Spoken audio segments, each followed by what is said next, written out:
Méfiez-vous de ceux qui prétendent faussement parler au nom de Dieu. Lorsqu'ils vous abordent, ils se font doux comme des agneaux, mais en réalité, ce sont des loups féroces en quête de proie. Évangile de Matthieu, chapitre 7, verset 15. Il y aura parmi vous des faux docteurs qui introduiront subtilement des erreurs dangereuses et enseigneront des doctrines particulières qui diviseront et détruiront l'Église. Ces hérétiques renient le Maître qui les a rachetés et attirent ainsi sur eux une ruine soudaine. Deuxième épître de Pierre, chapitre 2, verset 1.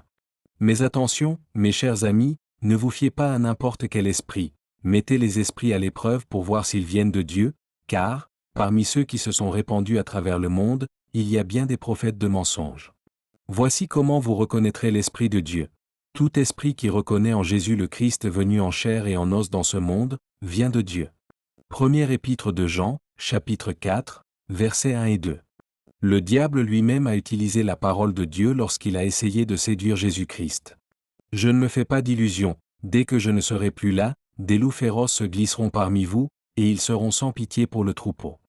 De vos propres rangs, vos églises, surgiront des hommes qui essaieront de se faire des disciples personnels en employant un langage pervers. Soyez donc vigilants. Rappelez-vous que, pendant 3 années, je n'ai cessé, la nuit comme le jour, de vous conseiller et de vous avertir un à un, parfois avec larmes. Et maintenant, il ne me reste plus qu'à vous confier au Seigneur et à sa parole de grâce.